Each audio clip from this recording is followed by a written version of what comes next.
Kita akan mengobrol mengenai keberagaman budaya yang ada di Indonesia. Halo semuanya, selamat datang di podcast Suara Kita. Beda suara tapi satu makna.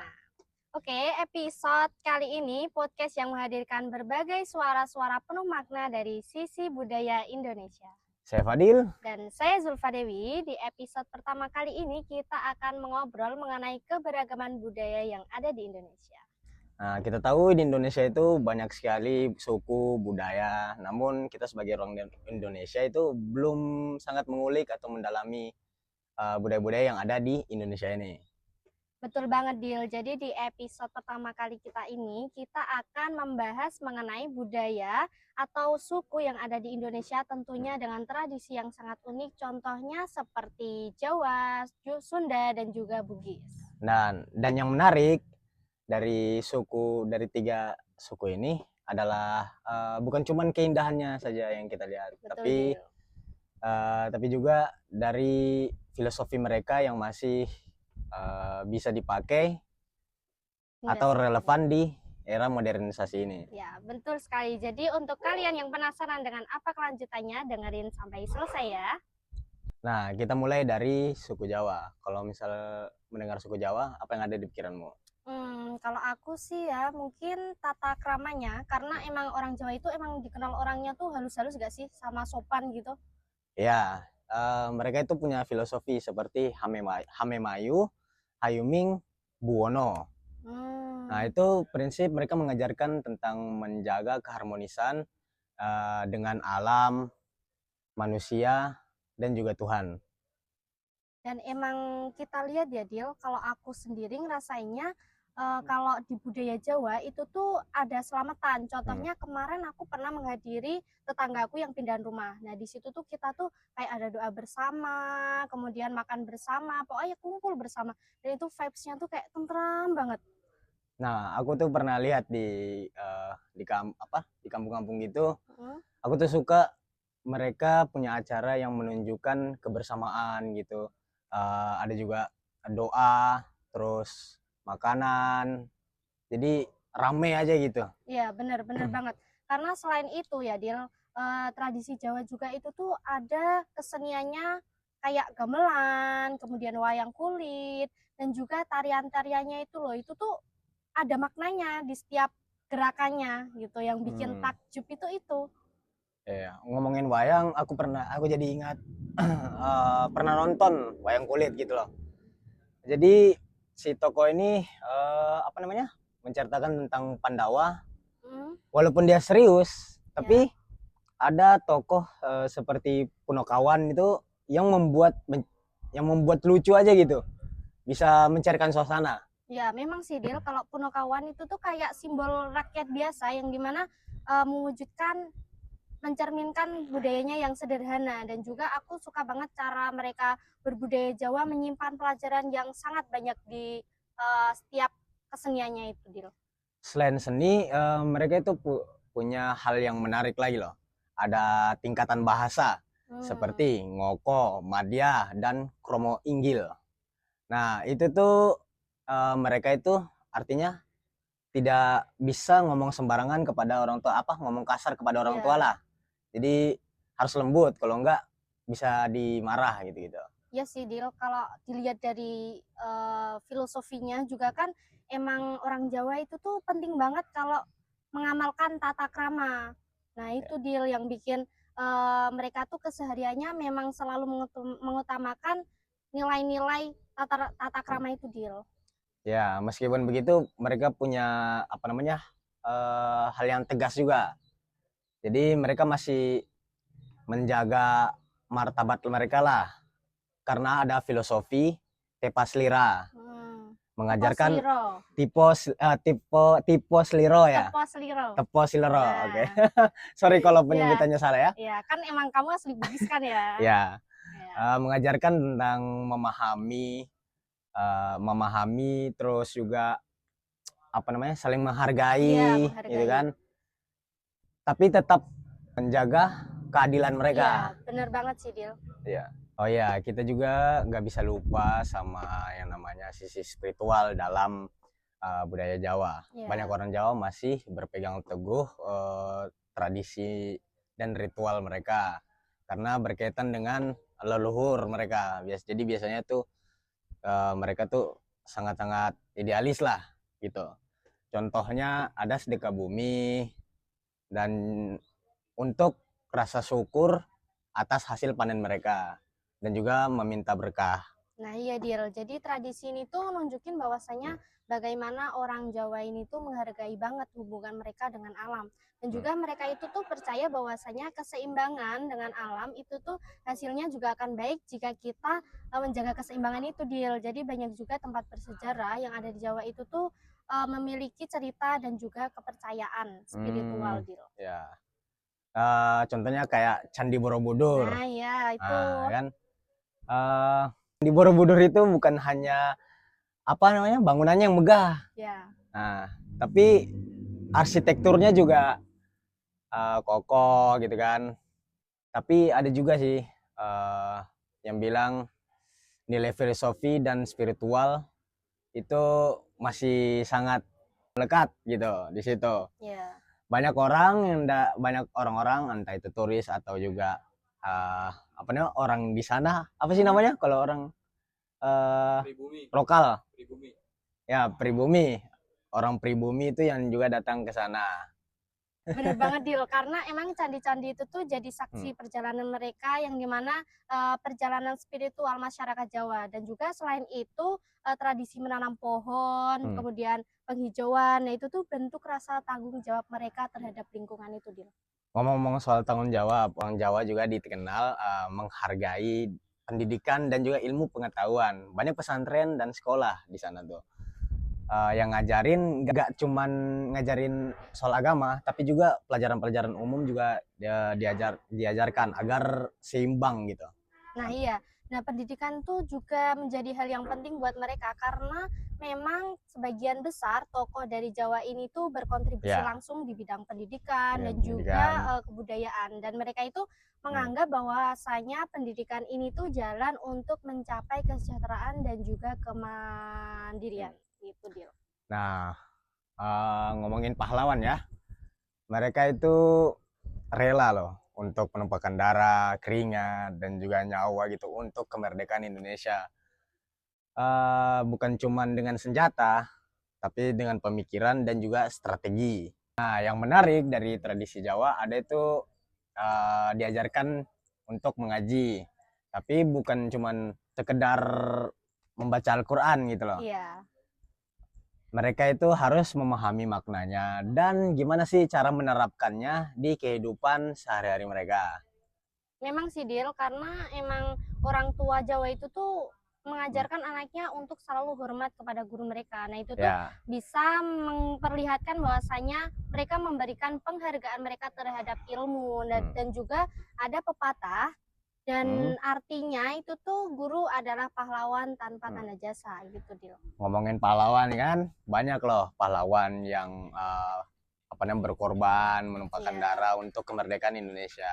Mereka rela berkorban hanya untuk kemerdekaan gitu, supaya orang Indonesia tidak merasakan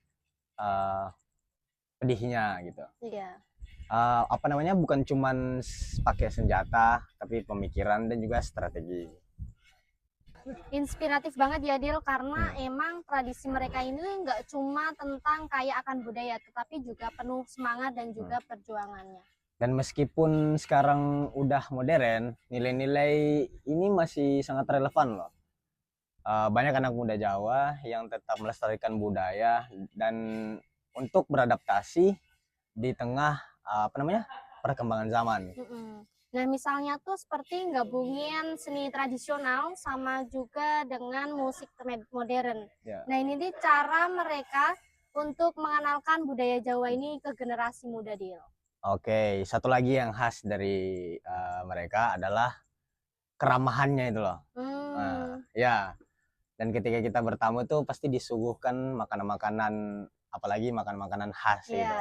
Ya karena emang mereka itu tuh mempunyai filosofi yang dimana tamu itu adalah raja. Dan itu cara mereka menunjukkan bahwasanya penghormatan mereka ini sekaligus menjaga hubungan baik dengan tamu tersebut.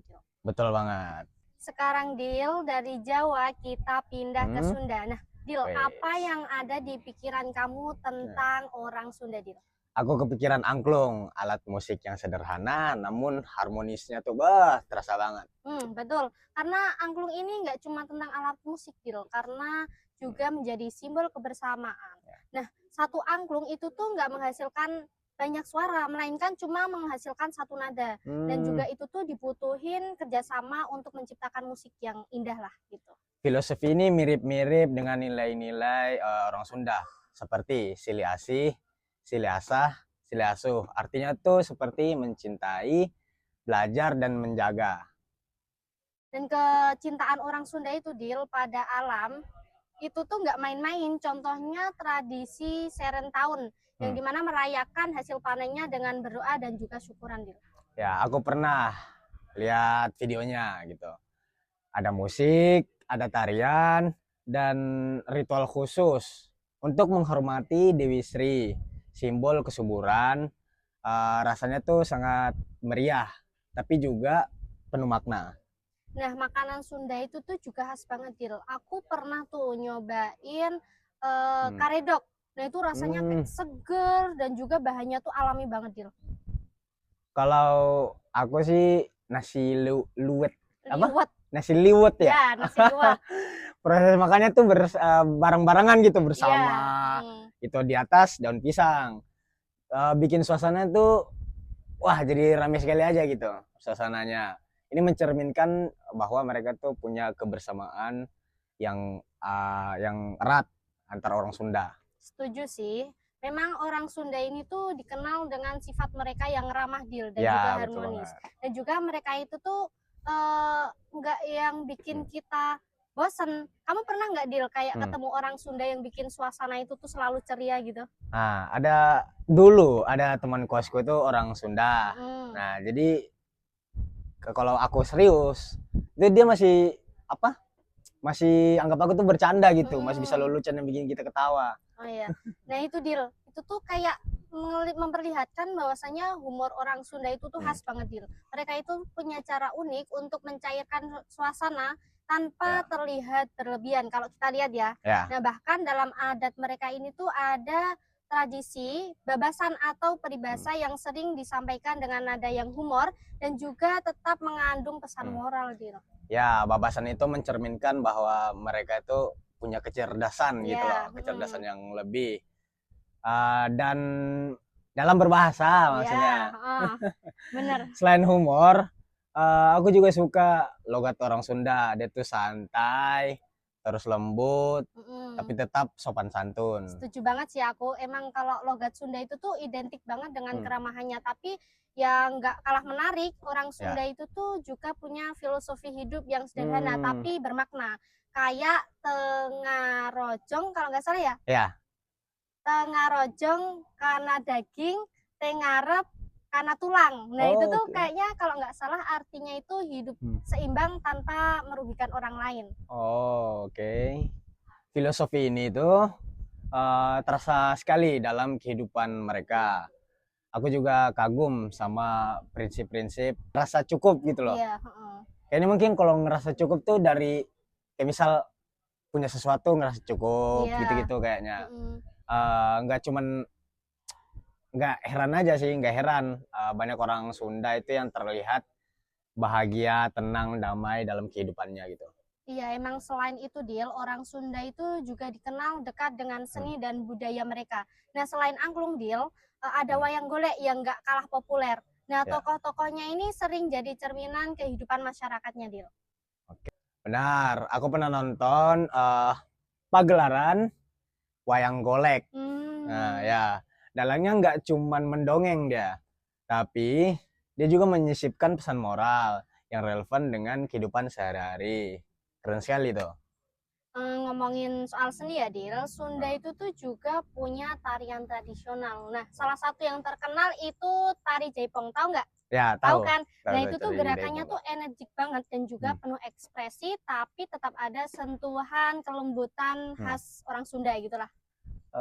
Kapan hari aku pernah lihat itu tari Jaipongan di festival budaya. Oh iya. Penarinya tuh benar-benar menghidupkan suasana. Itu menunjukkan betapa seni itu jadi bagian penting dari kehidupan orang Sunda. Nah, betul. Dan juga nggak cuma seni ya, Dil, karena dalam hal keagamaan juga orang Sunda itu memang punya harmoni yang sangat kuat antara budaya dan spiritualnya. Nah, contohnya tradisi Maulid Nabi. Nah, Iya. itu tuh di beberapa daerah Sunda itu tuh memang sering dikemas dengan sentuhan budaya lokal, Dil. Oh ya, ya. Tradisi itu bikin acara keagamaan jadi lebih apa ya, meriah gitu kan. Iya, Meriah dan bisa diterima semua kalangan. Nah, lagi-lagi ini nunjukin bahwa bagaimana orang Sunda itu mampu menjaga keseimbangan antara adat dan juga agama. Nah, selain itu juga mereka ini memang sangat menghormati lingkungan, Dil. Itu tuh ada konsep kalau nggak salah leweneng leweng ruksak cai leweng rusak cai beak manusak barangsak. Kalau nggak salah itu ya kan? Nah, artinya itu kalau hutan rusak, air habis, manusia pun akan sengsara. Nah, ini tuh memperlihatkan benar-benar bahwasanya relevan untuk menjaga kelestarian lingkungan ini, Dil. Konsep ini tuh mirip-mirip dengan pesan global soal sustainability. Nah, itu dia. Tapi menariknya orang Sunda itu udah punya pegangan gitu loh sejak dini.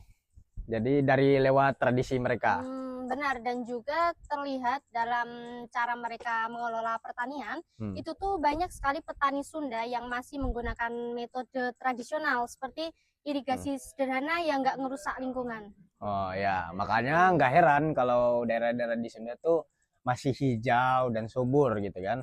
Aku rasa ini juga jadi daya tarik buat wisatawan luar. Gitu. Betul, karena emang daerah seperti Lembang, kemudian Garut dan juga Pangandaran itu tuh kalau nggak salah sering banget ya jadi tujuan wisatawan karena memang keindahannya dan juga keramahan penduduknya.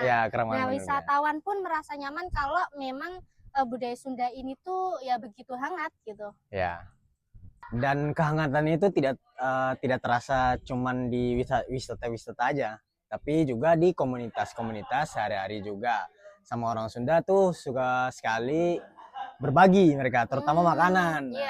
Kamu pernah nggak diajak makan sama keluarga Sunda gitu? Pernah, karena memang temen aku orang Sunda ya, Dil. Mereka itu tuh kayak selalu bilang ulah jaim. Kalau nggak salah artinya jangan sungkan. Nah, bahkan kalau kita datang sebagai tamu pun mereka itu tuh bakal masak makanan spesial buat kita.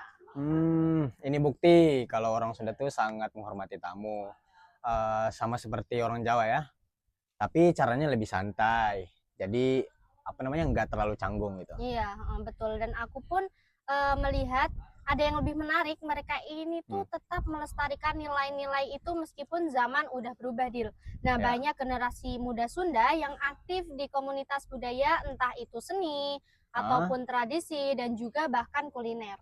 Nah, aku juga lihat beberapa anak muda di Sunda yang bikin konten-konten di media sosial untuk ngenalin nih budaya mereka kepada dunia. Contohnya tutorial main angklung dan juga masak makanan khas Sunda. Nah, ini tuh menjadi cara kreatif ya untuk menjaga warisan budaya mereka terhadap kehidupan dan juga betul. Yang paling penting ini tuh juga menjadi inspirasi untuk kita semua buat lebih menghargai budaya masing-masing. Setuju. Budaya Sunda seperti budaya lainnya di Indonesia gitu loh, punya nilai-nilai yang sangat berharga. Kalau kita saling belajar dan memahami keagamaan ini, bisa jadi kekuatan untuk bangsa kita. Dan juga dengan memahami budaya lain, kita itu jadi lebih menghormati satu sama lain, Dil. Aku seneng banget bisa ngobrol tentang budaya Sunda, banyak pelajaran yang bisa kita ambil dari mereka. Aku juga, semoga generasi kita itu bisa terus melestarikan budaya Indonesia ini, termasuk budaya-budaya Sunda, sambil tetap beradaptasi dengan perkembangan zaman. Karena budaya ini kan adalah identitas kita juga. Amin, semoga obrolan kita kali ini bisa menginspirasi teman-teman di luar sana dan juga lebih mengenal budaya Nusantara. Nah, sekarang kita bahas suku Bugis. Apa sih yang Zulfa tahu tentang suku Bugis? Kalau yang aku tahu ya, Dil, mereka ini terkenal dengan pelaut ulung. Ya, betul. Kapal pinisi? Ya, Nah, itu tuh kapal pinisi. buatan mereka itu tuh bahkan sudah Hmm. diakui oleh UNESCO ya? Ya, betul, UNESCO. Jadi yang termasuk kapal pinisi ini Hmm. bukan cuma alat transportasi, Hmm. tapi juga simbol keberanian dan juga kerja keras orang Bugis. Memang ya, selain itu orang Bugis itu punya filosofi hidup yang Hmm. dimana hidup yang kuat, yaitu apa? Ya, Sirina Sirena Paci. Paci. Nah, ini tuh Ya. soal menjaga harga diri dan juga Hmm. solidaritas sosial. Ya, Betul. betul. Aku pernah baca kalau ada yang melanggar siri, Mm-mm. itu bisa dianggap aib besar gitu. Oh, Makanya orang Bugis tuh sangat-sangat menjaga martabat mereka. filosofi Ya, ini juga memang terlihat ya dalam tradisi mereka seperti hmm. mapaci. Ya, Nah, itu Mapaci. tuh acara sebelum pernikahan ya. Ya, Nah, sebelum sebagai pernikahan dia. simbol penuh Oh, seperti membersihkan tangan calon pengantin dan juga hmm. sebagai tanda kesiapan Hmm. memulai hidup baru. Ya, dan jangan lupa nih, adat Hmm, mereka itu apa?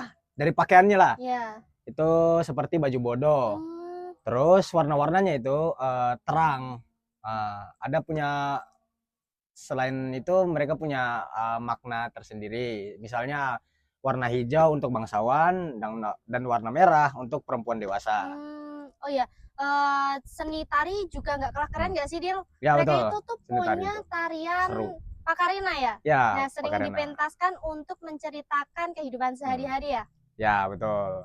Aku rasa budaya Bugis adalah contoh bagaimana tradisi bisa terus hidup di tengah era modernisasi. Setuju banget, Dil, karena Hmm. aku juga terkesan dengan bagaimana orang Bugis ini menjaga Hmm. warisan budayanya mereka, meskipun zaman sudah modern, tapi Ya. pembuatan kapal pinisi yang masih dilakukan dengan cara tradisional ini Hmm. memperlihatkan bahwasanya mereka ini tuh masih gotong royong Ya, dan juga kalau nggak masih. salah menggunakan kayu ulin ya yang Ya, kuat yang dan kuat juga itu. dikerjakan Hmm. tanpa paku besi. Ya. Jadi Hmm. walaupun tanpa paku tetap bisa kokoh gitu kan. Hmm. Dan apa ya? Itu tuh menunjukkan betapa mereka itu menghormati leluhur dan tradisi. Selain itu juga ada kepercayaan bahwa pembuatan kapal ini harus dilewati dengan ritual khusus untuk Oh, meminta keselamatan dalam proses pembuatan dan juga pelayaran. memang ya tradisi dan kepercayaan seperti ini bikin budaya Bugis ini terasa sangat kaya makna. Tapi Ya, selain pelaut, orang Bugis ini juga dikenal sebagai pedagang yang handal. pedagang handal. Nah, Ya banyak betul. dari mereka ini yang merantau jauh Hmm. bahkan sampai ke luar negeri ya. Iya, jangankan ke luar negeri. Dari Hmm. Makassar ke kampung saya itu sudah banyak gitu, biasanya Oh, baju-baju, ya. terus makanan gitu juga. Hmm. Nah, semangat merantau mereka ini juga bagian dari filosofi hidup mereka. Ya, Mereka ya. percaya pergi ke tempat baru itu bukan cuma soal mencari rezeki, tapi juga Hmm. untuk memperluas wawasan dan menjaga martabat mereka orang Bugis gitu. Ngomong-ngomong soal Bugis ini tuh nggak jauh dari masakan khas Bugis itu emang Iya, enak wah, banget ya, Dil. iya betul. Aku tuh pernah Makanannya tuh. coba coto Makassar. Wah iya, coto Makassar. Nah, itu. Nah, itu berkuah-berkuah tuh. Iya, Sama apa namanya? Barongkonya. Tahu berarti nggak kamu barongko? oh iya iya. Ya, pernah dong. Coto Makassar tuh kaya akan rempah. Rempah-rempahan tuh banyak gitu. Jadi kalau Hmm, dimakan kayak ada banyak di sini rempah-rempahnya gitu. oh iya Terasa. iya. Rasanya benar-benar unik gitu. Kalau barongko, aku tuh suka manisnya karena pas dan ada tekstur lembut dari pisangnya itu. Kuliner mereka tuh memang mencerminkan kepribadian orang Bugis ya yang berani dan Ya, juga kaya akan rasa. kayak akan Dan rasa. seperti kebanyakan suku di Indonesia, makanan Hmm. ini sering jadi bagian penting dari tradisi mereka. Ya, bahkan acara adat seperti apa namanya pernikahan, Hmm? makanan yang khas sering disajikan sebagai bentuk penghormatan kepada tamu, itu lagi-lagi menunjukkan keramahan dan penghargaan Hmm. mereka terhadap orang lain. Satu lagi nih Dil yang bikin aku kagum banget itu tuh kemampuan mereka Hmm. dalam beradaptasi dengan zaman tanpa Ya. melupakan jati diri mereka. Nah, Hmm. kita lihat banyak sekali generasi muda Bugis yang saat ini tuh aktif mempromosikan budaya mereka lewat media sosial nih. Ya, betul. Lewat media sosial. Memang kreatif sekali. Aku pernah lihat tuh anak-anak Buddha, Bugis itu ngonten tentang tutorial cara memakai baju bodoh atau cerita animasi pendek tentang mengangkat legenda Bugis, dan itu keren-keren loh untuk memperkenalkan budaya mereka terhadap dunia. Nah, setuju nih, karena emang ya budaya Bugis ini tuh merupakan contoh nyata bahwasanya kita bisa menjaga tradisi satu sama lain tanpa dengan tetap relevan di era modern ini. Dan seperti budaya lain di Indonesia itu, budaya Bugis itu bukan cuma punya mereka, tapi juga bagian dari identitas bangsa ini. Kita bukan kita doang ya, kita semua ya saling mengenal dan menghargai. Keberagaman tuh bisa jadi kekuatan loh bagi kita ya. Kekuatan yang luar biasa gitu. Ya, emang semoga ya Dil, obrolan kita kali ini tuh bisa menginspirasi teman-teman yang dimana untuk lebih mengenal dan juga mencintai budaya Nusantara, termasuk Bugis ini Dil. Karena memang ya memahami budaya sendiri ini tuh kita bisa lebih percaya diri di kancah internasional. Tepat sekali Zulfa, budaya itu bukan cuma warisan doang, tapi juga identitas dan kebanggaan kita. Nah, luar biasa banget ya Dil, kita belajar tentang budaya dari suku Jawa, kemudian Sunda, dan juga Bugis. Masing-masing itu punya filosofi dan tradisi tersendiri yang gak cuma indah, tapi juga menunjukkan banyak hal. Nah, kita sebagai generasi muda nih ya Dil, kita punya tanggung jawab untuk melestarikan budaya ini. Setuju nggak Dil? Setuju banget. Terima kasih telah mendengarkan podcast suara kita. Jangan lupa ikuti kami di platform kesayangan kalian. Sampai jumpa di episode berikutnya. Beda suara tapi satu makna. Dadah.